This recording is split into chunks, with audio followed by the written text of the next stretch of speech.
After I caught my wife's cheating, I engineered total revenge, moved the money, exposed the affair, and left her with debt, scandal, and nothing. One, Liz said with a smile that felt off. That was 3 days before the company party, and if I had known what it meant, maybe I would have saved myself from what came next. My name is Albert Brown. I'm 46 years old, a successful account manager for a large manufacturing firm. I've been married to Liz for 25 years. High school sweethearts, best friends since 4th grade. We built a life together, one that anyone would call the American dream, a big house by Lake Arlington, a daughter we adore, and financial stability most can only dream of. But let's go back. Liz, whose full name is Elizabeth, works in graphic design at a prestigious advertising agency. Even after all these years, she still knows how to turn heads. Blonde hair, striking blue eyes, a figure that somehow defies time. She's always been the kind of woman who walks into a room and makes people notice. And me? I was proud of that, proud that she was mine, or at least I thought she was. We grew up on the same street in Fort Worth, Texas. By the time we hit senior prom, we were inseparable. We went to the University of Texas together, shared a tiny one-bedroom apartment, and made it work despite being broke college kids. Those were the good times, the kind that make you think you're invincible. We laughed about how we already knew how to live together even before marriage. Fast forward, we got married right out of college and had Maria a few years later. Maria, our only child, is 21 now, in college at the University of Oklahoma. She's engaged to William, a solid guy from a wealthy family who treats her like gold. Honestly, we couldn't have asked for a better match. Life was, at least from the outside, damn near perfect. Financially, we were more than fine. Liz earned 6 figures at her agency, and my salary as an account manager clears $500,000 annually. About 15 years ago, we bought a foreclosure property near the lake for $350,000 in cash, fixed it up ourselves, and turned it into a dream home. Today, it's worth over $2 million. Between that and our retirement funds, we were sitting pretty comfortably. That comfort made what happened even harder to see coming. For years, Liz and I had a routine. We ate breakfast together every morning, talked about our days at night, and made time for date nights when we could. It felt stable. She would tell me about work, her coworkers, and her deadlines, and I would share my wins and stresses from managing multi-million-dollar accounts. Nothing extraordinary, but it worked, or so I thought. Now, looking back, there were small cracks, tiny moments where she seemed distracted or too tired to talk about her day. But I brushed them off. I trusted her completely. We had 25 years of marriage and a lifetime of memories. She wasn't just my wife. She was my partner, my teammate. That's why, when she casually mentioned the company party and gave me an easy out, telling me I didn't need to come, I didn't think much of it at first. But then she brought it up again and again, each time her words kind but the message clear. Albert, you don't have to go. Something was off, and for the first time in years I felt it. That was the start. That party invitation, that dismissive suggestion, it was the spark that lit the match. I didn't know it then, but everything I thought I knew about my life was about to be tested. Saturday night came and I was determined to go to that party. Liz looked stunning, more than usual. She wore a tight black dress that hugged every curve, her blonde hair cascading over her shoulders, and her blue eyes seemed brighter than ever. She always knew how to dress for a crowd, but tonight it felt calculated, like she was putting on a show. We arrived at the venue, and the first thing I noticed was how everyone seemed to know her. I mean, Liz is charming. She's always been the social butterfly between the two of us. But there was something different about the way people looked at her tonight. Polite smiles that lingered a second too long, glances exchanged that felt loaded with meaning. And then there was him. Before I could even ask her where we should start, a man, probably in his early 50s, gray-haired but fit, walked straight up to her. His confidence was unsettling. Liz smiled warmly and extended her hand to him, a gesture that felt intimate, like this wasn't just some colleague.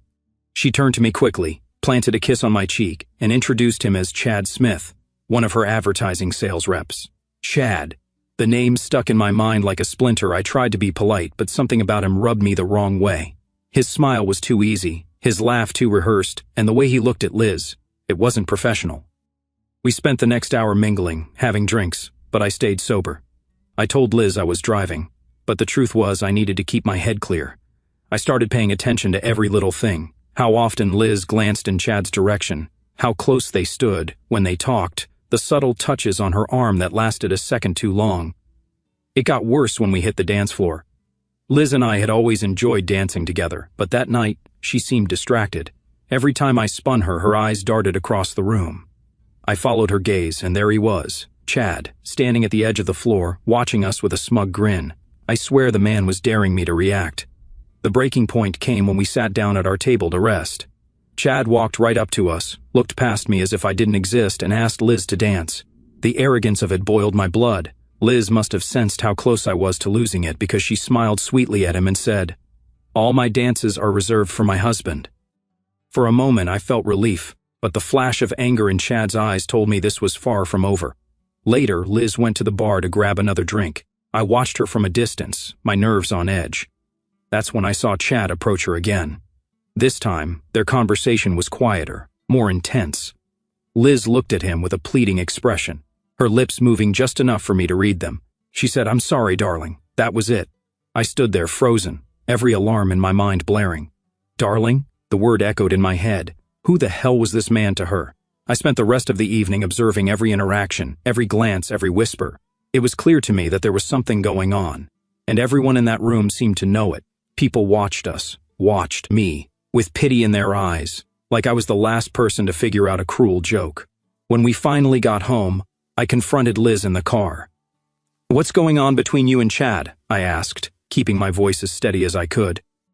She brushed it off, called me paranoid, said Chad was just a coworker. But her tone was too calm, too practiced. I wanted to believe her, I really did. But that night, as she lay next to me in bed, pretending to sleep, I knew one thing for sure. I needed answers. And I wasn't going to stop until I got them. The days after that party were tense. Liz acted like everything was normal, like I had imagined the whole thing. She smiled, laughed at my jokes, and even cooked my favorite meals. But I couldn't shake the images from that night, the glances, the whispers, the way she had said, "I'm sorry, darling." It was eating me alive. I decided I needed the truth, and not just words. Words could be twisted, dismissed. I needed proof, something undeniable. So I did what any man in my position might do. I hired a private investigator. His name was David Carter, a no-nonsense guy who came highly recommended. I told him everything, laid it all out on the table, and asked him to find out if there was anything going on between Liz and Chad. David was efficient, and he didn't waste time. Within a week, he had started sending me updates. The first photos hit me like a punch to the chest. There she was, my wife, walking into a motel with Chad. They looked casual, comfortable, like this was routine. Another photo showed them kissing in the parking lot, completely oblivious to the world around them. I told myself to wait until David had everything before confronting Liz. I needed the full story. Over the next few weeks, the evidence piled up, more photos, video footage, even audio recordings. It was worse than I had imagined. They weren't just sneaking around during lunch breaks. This was a full-blown affair. There were recordings of Liz talking about their office-wife arrangement, laughing about how easy it was to hide. The hardest part was hearing her talk about me. "Albert would never suspect," she said in one clip, her voice light and carefree. "He's too busy with work to notice." That stung. She had underestimated me, written me off as some clueless fool. When David handed me the final report, I sat in my car outside his office for what felt like hours. I flipped through the pages, staring at the photos, reading the transcripts. The weight of it all settled on my shoulders. This wasn't just a mistake or a moment of weakness. Liz had been living a double life, and everyone around her knew. Everyone except me. That evening, I came home and acted normal.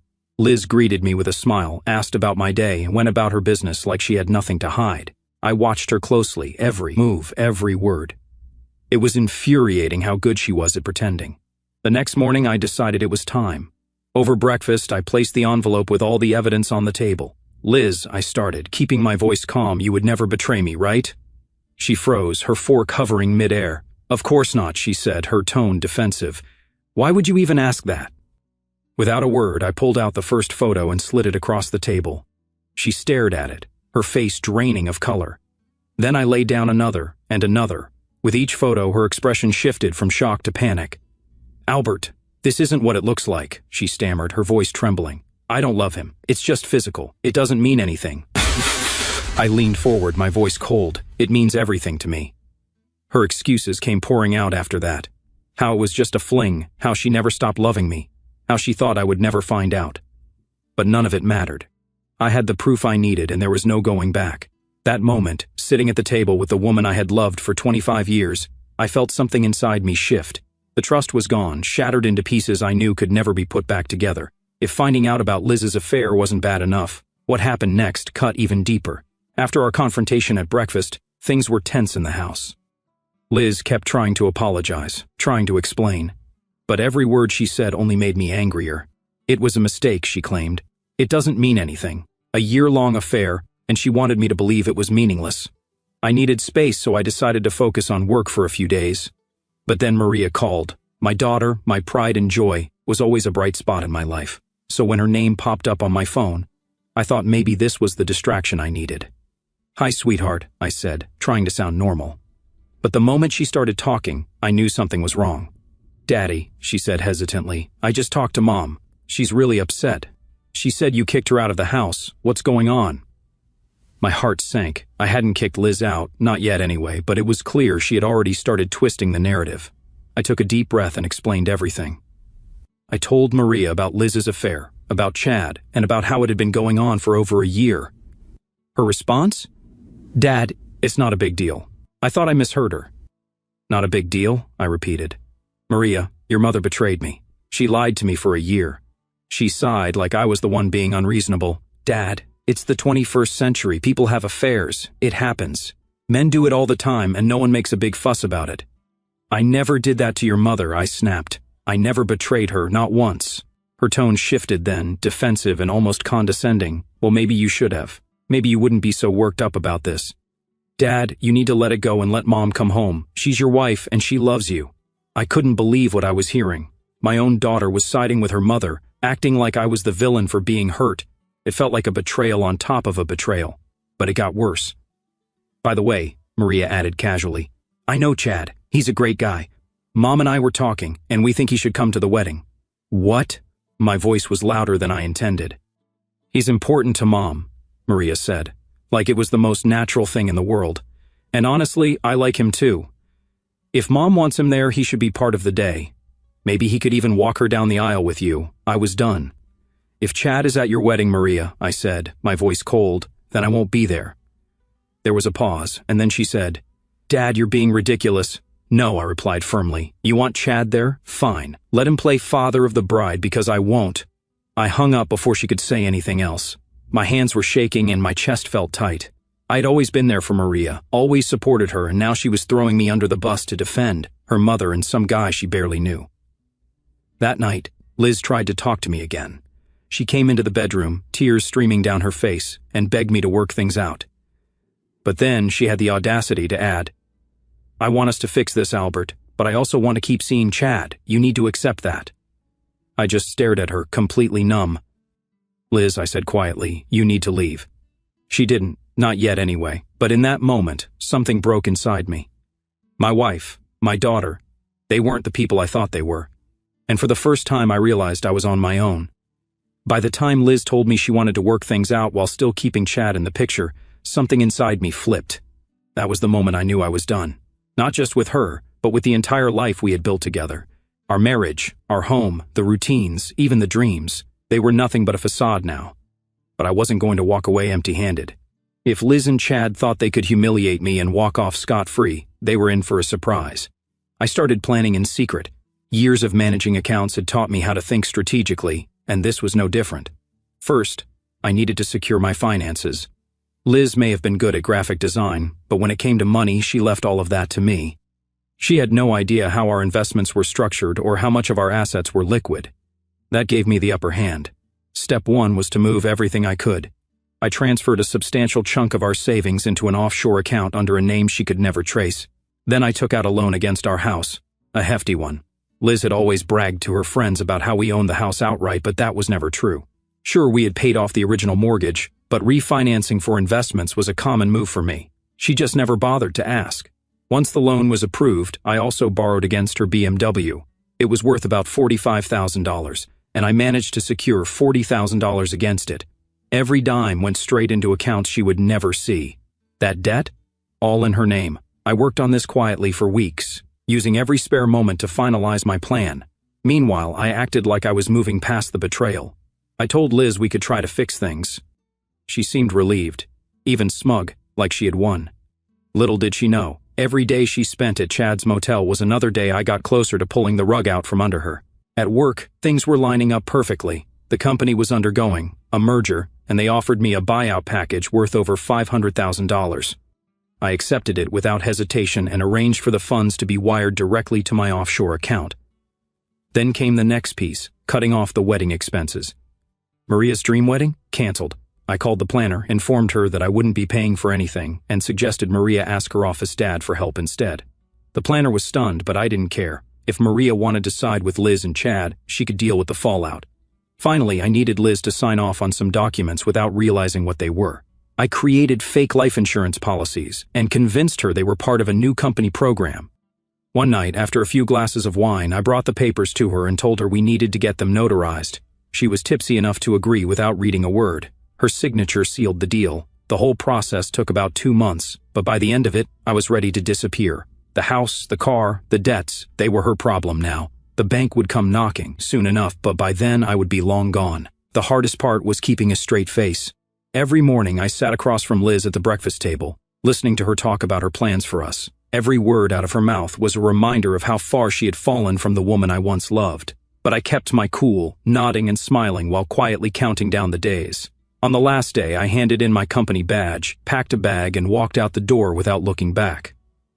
By the time Liz realized what had happened, I would be a ghost. She thought she had played me, but she had no idea I had been 5 steps ahead the entire time.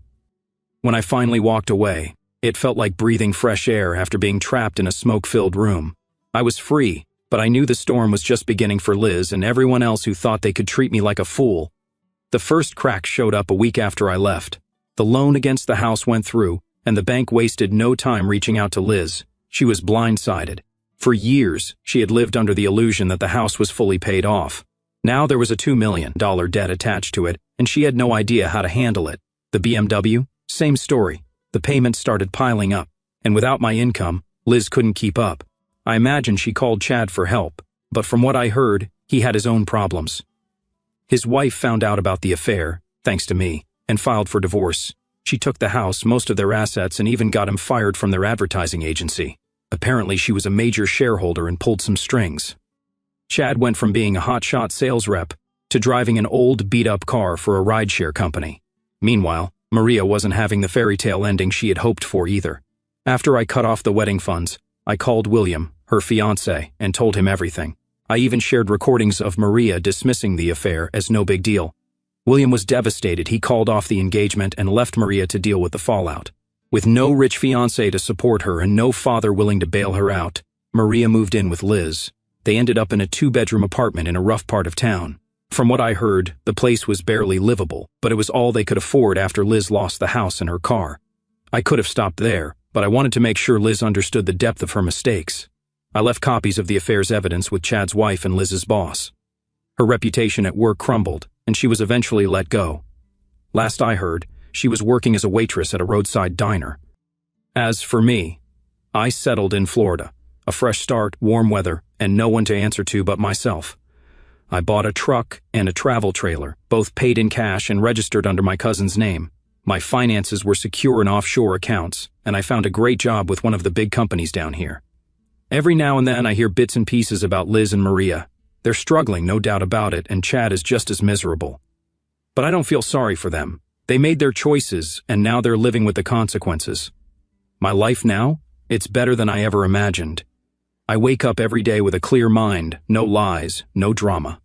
The sun is always shining, and the future feels wide open.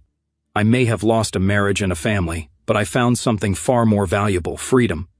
As I sit on the porch of my trailer, watching the Florida sunset paint the sky in hues of orange and pink, I find myself sifting through the emotions that have carried me to this moment. The betrayal cut deeper than I could have ever anticipated. Not just Liz's affair, but Maria's casual dismissal of it, as if my pain was some outdated notion, a relic of a bygone era. There are nights when I lie awake, the memories flooding back like an unrelenting tide, the way Liz's laughter used to light up our tiny college apartment, the pride in Maria's eyes when I taught her to ride a bike, the quiet moments when our family felt unbreakable. Those memories are now tinged with a bitter ache, a reminder of a life built on trust that was shattered beyond repair. I loved them both with everything I had, and a part of me will always carry that love, tucked away in a corner of my heart I rarely visit. But love doesn't mean forgiveness, not when the betrayal was so deliberate, so callous. There's a quiet anger that lingers, not the fiery rage that fueled my meticulous planning, but a steady undercurrent that reminds me never to let anyone diminish me again. Liz thought she could play me, that I'd remain the oblivious husband, too buried in work to notice her double life. Maria thought she could brush off my hurt, siding with her mother and a stranger over the father who'd always been there. They underestimated me, saw me as a means to an end rather than a man with his own worth. That realization stung, but it also lit a fire in me, a determination to reclaim my dignity, my autonomy, my life. Every step I took, from securing my finances to walking away, was a declaration that I would not be their fool. Yet beneath the anger there's a profound sadness for what was lost, not just the marriage or the family, but the man I used to be. I was the guy who believed in forever, who thought loyalty and love could weather any storm.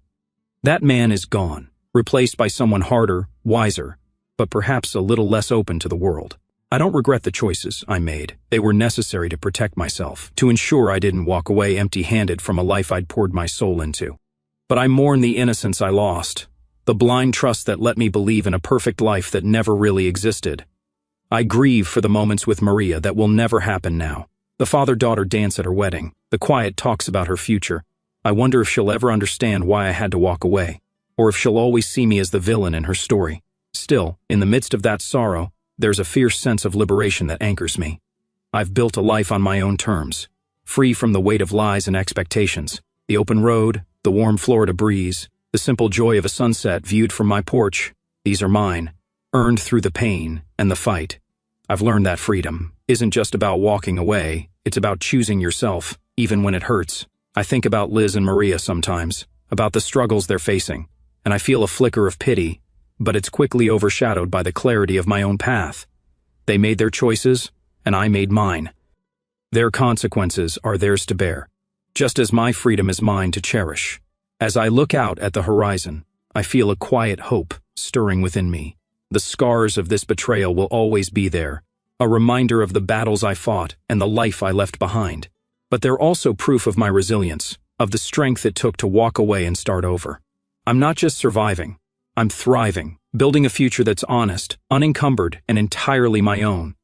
I don't know what lies ahead, but for the first time in years, I'm excited to find out. The weight of the past is still there, but it's lighter now, overshadowed by the promise of new beginnings. I've found peace in this new life, and that peace, hard-won and fiercely guarded, is worth more than any house, any car, or any dream I left behind.